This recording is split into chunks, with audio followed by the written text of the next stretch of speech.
Hello and welcome to the Haaretz Podcast. I'm Allison Kaplan-Summer in Tel Aviv. Birthright Israel is celebrating its 25th anniversary and recently kicked that occasion off with a new $900 million fundraising campaign. The revolutionary program has redefined the American Jewish community's approach to education and Jewish identity, pouring billions over the years into the concept of offering every young Jewish American adult the opportunity to take a free trip to Israel with their peers, in the hopes of re-engaging them in their Jewishness, inoculating them against assimilation, reducing intermarriage, and, at least as a byproduct, connecting them to the Jewish state. But 25 years later, after so many changes and transformations, the most recent of which, of course, is the Gaza war and the accompanying turbulence on college campuses, does the old concept of birthright still work? And who is coming on the birthright trips? And who is opting not to come? Haaretz Jewish World editor Judy Maltz set out to investigate the state of birthright post-pandemic, presumably post-war, although the current rumblings of potential conflict with Iran has reawakened safety concerns. Judy joins me on the podcast to discuss her in-depth article in Haaretz on the subject. In her interview, we also talk about another group of young diaspora Jews that she accompanied for a different article. They came to Israel for a completely different program and for very different reasons.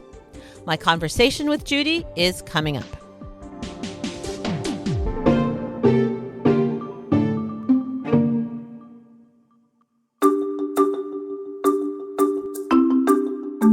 I'm Esther Solomon, Editor-in-Chief of Haaretz English. Around the world, the fight is on to preserve critical and independent media. Haaretz, Israel's oldest newspaper, upholds its long tradition of accurate, committed, and incisive journalism, refusing to bend its reporting to pressure from any government or leader. A digital subscription to Haaretz gives you up-to-the-minute news and analysis in English from journalists who live Israel's reality and are committed to covering the Middle East and its global repercussions. At the same time, your subscription supports the cause of a free press that holds the powerful to account in Israel and around the world. I invite you to become a subscriber to Haaretz now. Just go to Haaretz.com and use the code Haaretz10, that's Haaretz with the number 10, for 10% off an annual subscription. Judy Maltz, Haaretz Jewish World editor. Welcome back to the podcast. It's great as ever to have you. Thanks for having me, Allison. So, as usually happens in this part of the world, events are moving very quickly, and Israel is bracing for the possibility that with what is happening in Iran, the mass demonstrations in the streets, and apparently the mass slaughter by the regime of the protesters, President Trump indicating that he may very well intervene somehow, and Israel could possibly bear the brunt of retaliation by the Iranian regime.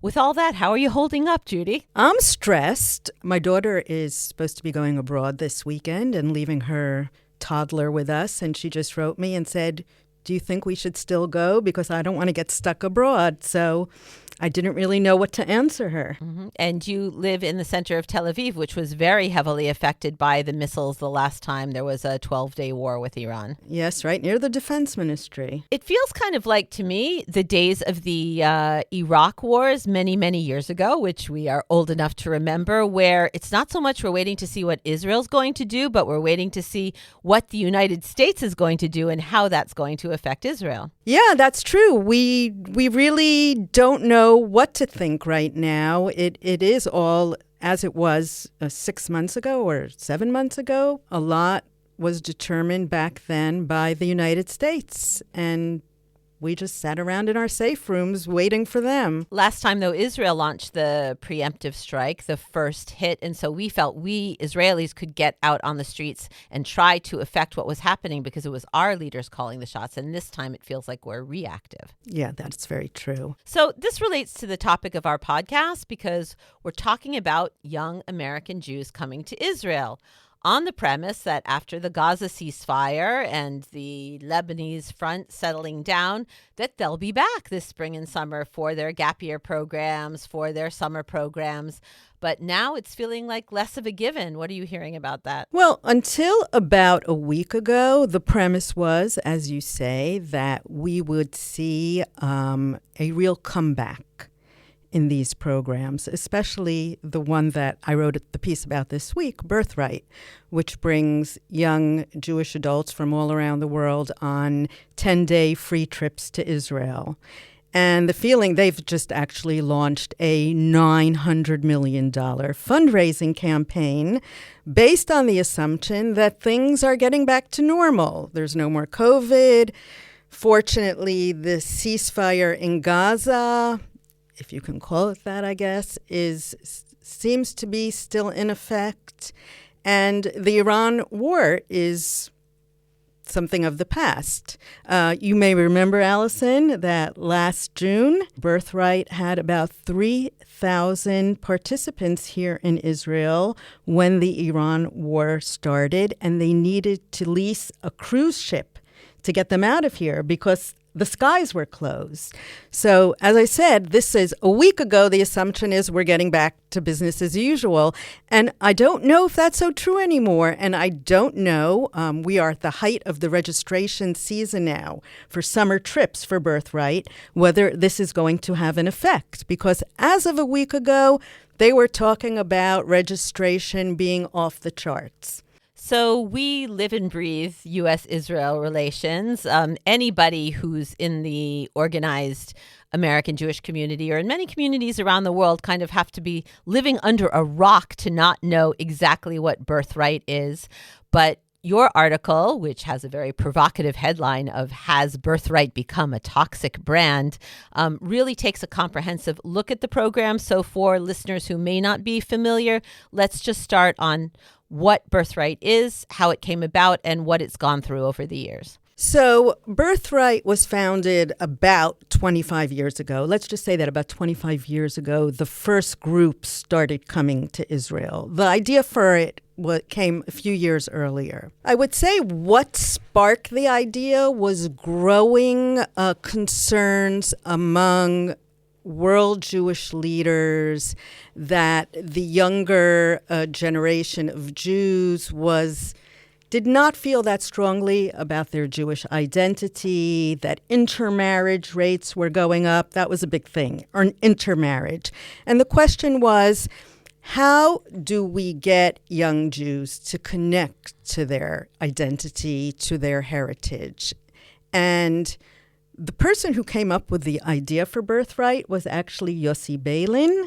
Okay, he was an Israeli politician who spent a large part of his career in the Labor Party. So he's definitely not what you would call a right-winger or anything. And the idea was, why don't we bring these kids on a free trip to Israel. A free, fun trip to Israel. Exactly. It's called educational, but it's mainly about fun.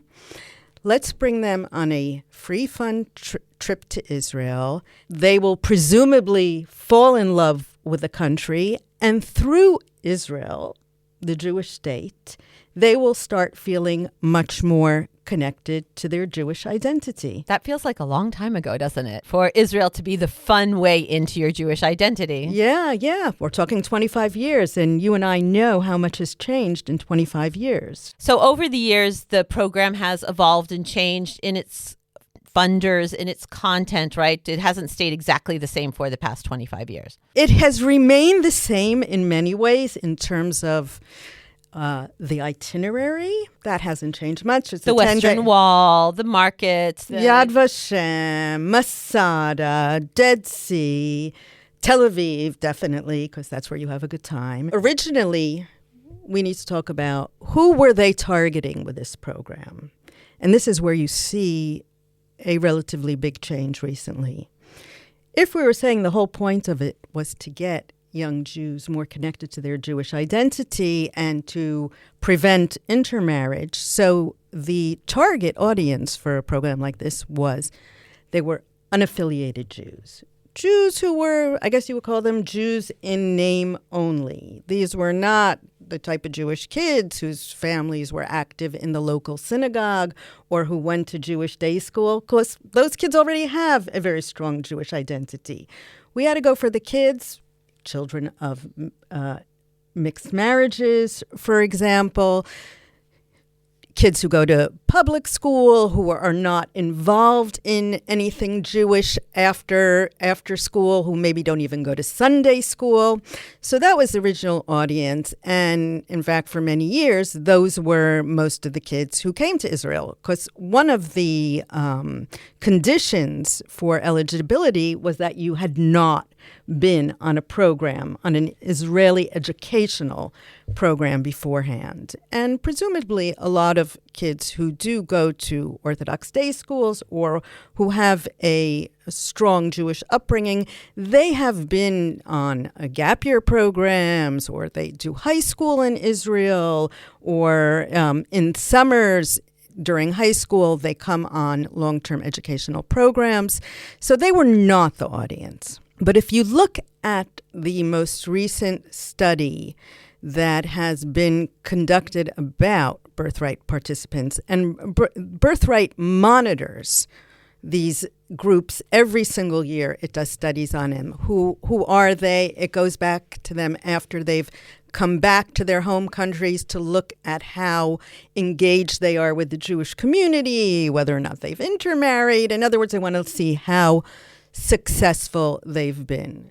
So what you'll find is their most recent study about the 2024 summer cohort shows that, contrary to past years, there has been a relatively large share of participants who were Orthodox and who were graduates of Jewish day schools.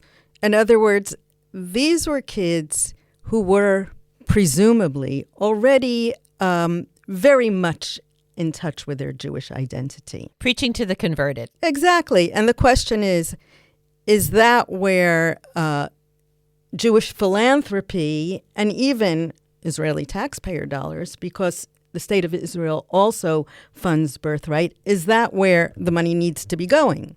So the implication, though, is that they are filling the programs up with these kids because the unaffiliated kids, the borderline kids, are no longer interested in visiting Israel, even if it's a free, fun trip. Yeah, and that is what my story is about, basically. The fact that today there are no more, well, there are still, but not what we had in the past. There's no more, let's say, external factors preventing young people from coming. Israel's skies are open, for the meantime at least. We'll see what happens in the next few days.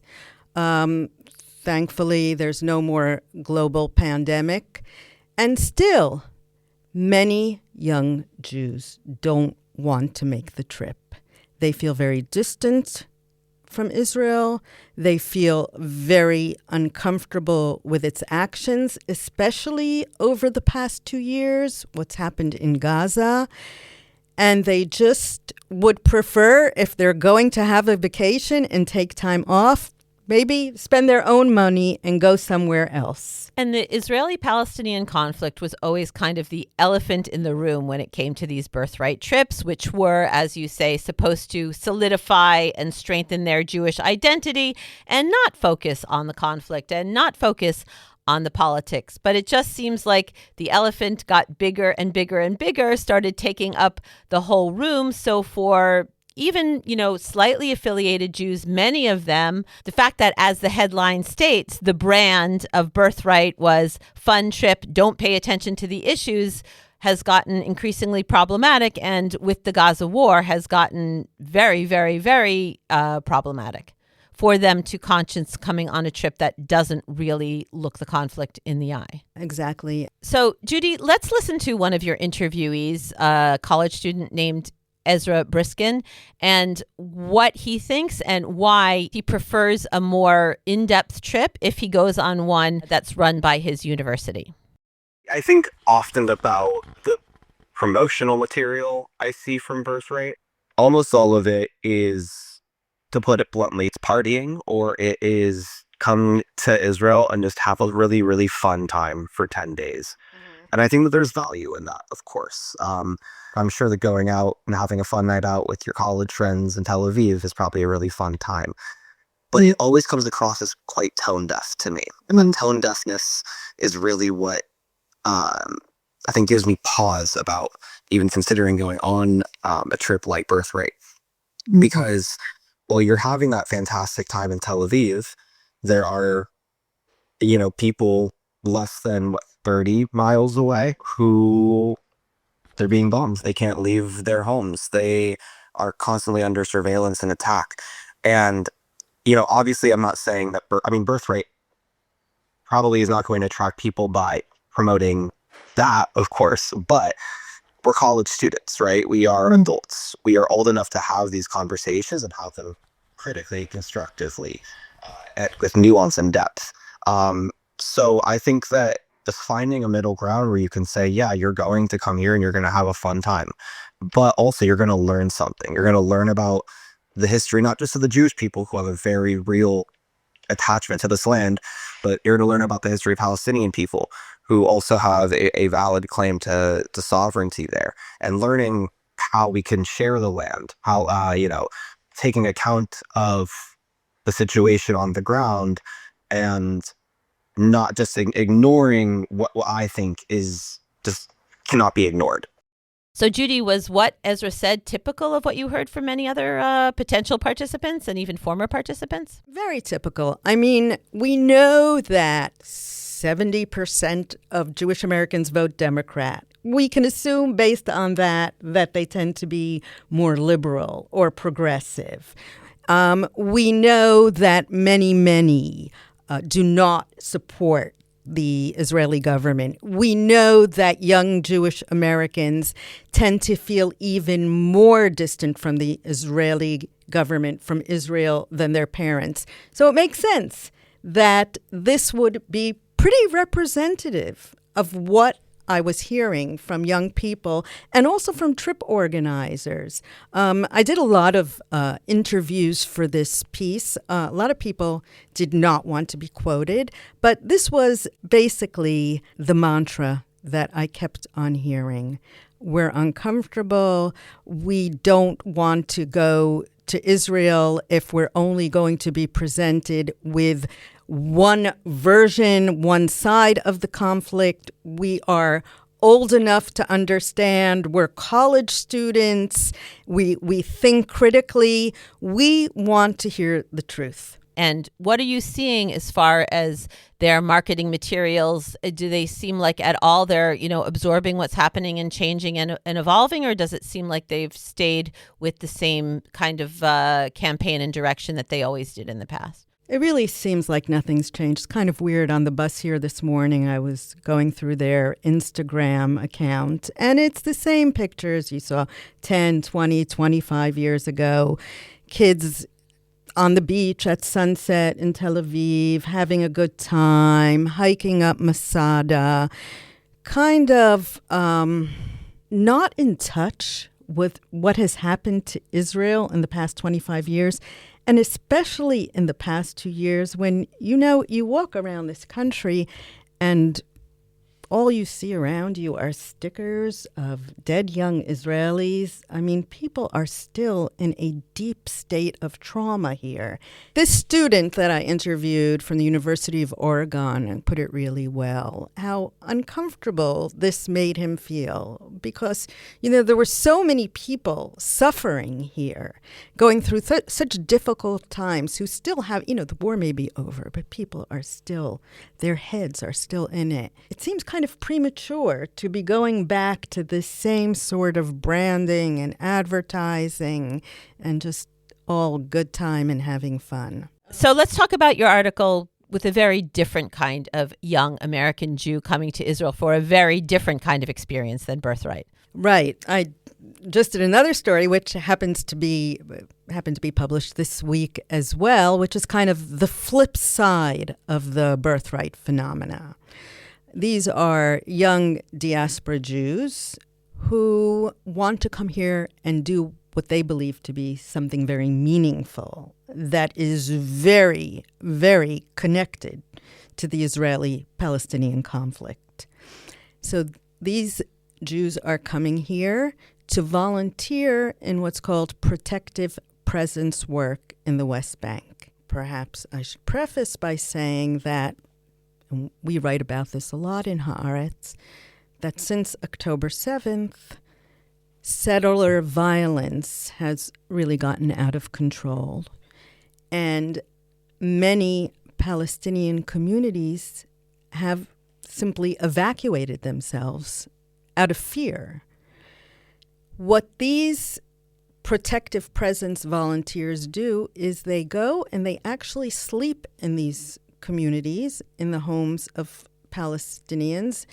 Presumably, the idea is that if they are there, the violent settlers will be less inclined to come and start trouble. We had an episode about them being a protective presence during the olive harvest while the harvesting was going on. But you're talking about people just being there for regular life, not for a special occasion like harvesting olives. Right. I joined a group that came here through a program that is jointly sponsored by two Israeli NGOs, Rabbis for Human Rights and Achvat Amim. And they bring young people here for 3 weeks.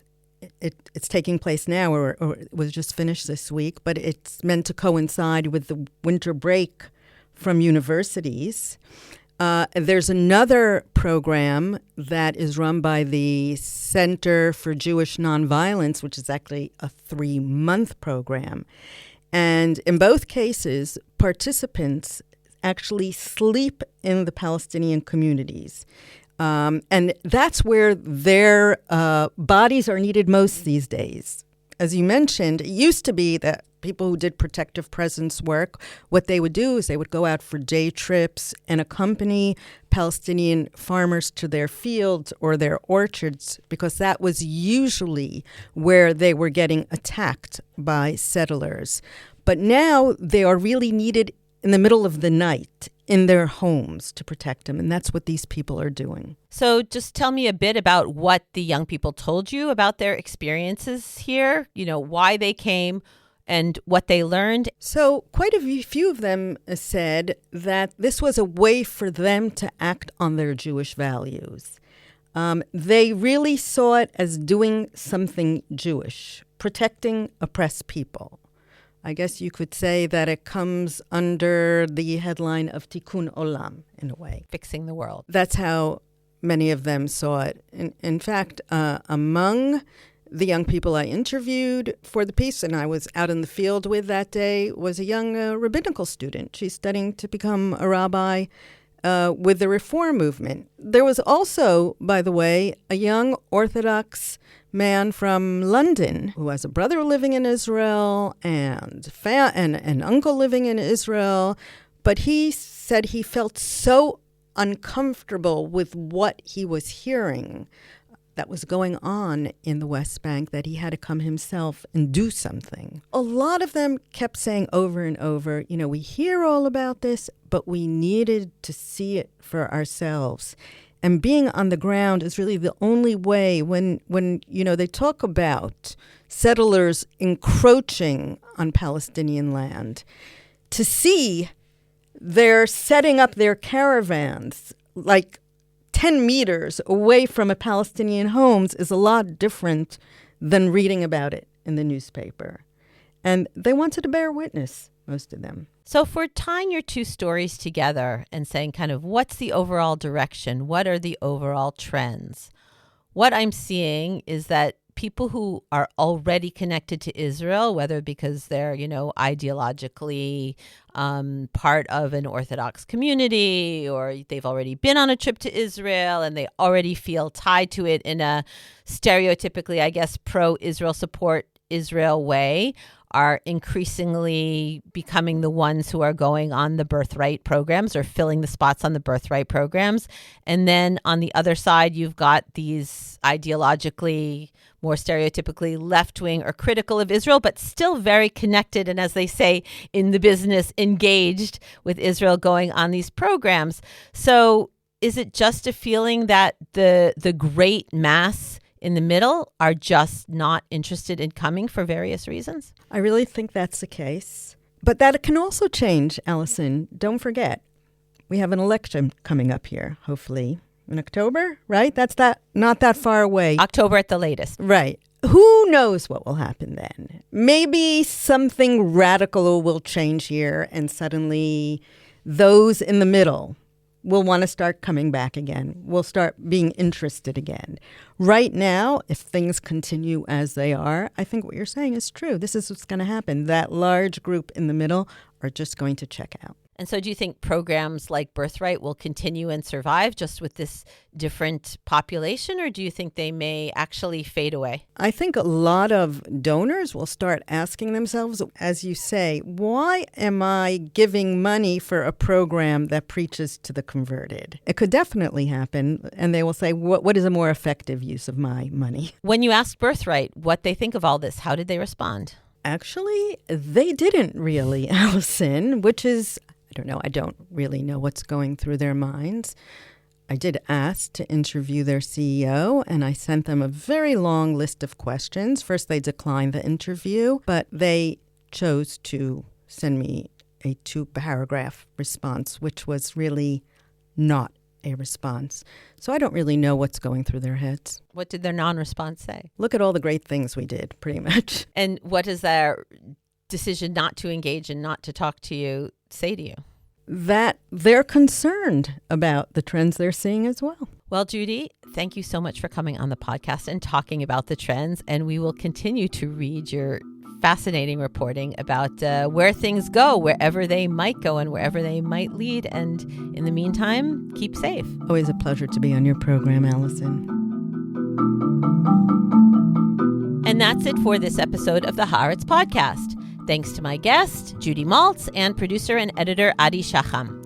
If you want to continue to listen to the podcast and make sure you don't miss an episode, please subscribe to us on Apple, Spotify, or wherever you get your podcast. And please feel free to comment and leave us a 5-star rating so more people can find us. And to keep up with all the latest news on Israel, the Middle East, and the Jewish world, don't forget to subscribe to and follow Haaretz.com. I'm Allison Kaplan-Summer, and until next time, shalom from Tel Aviv.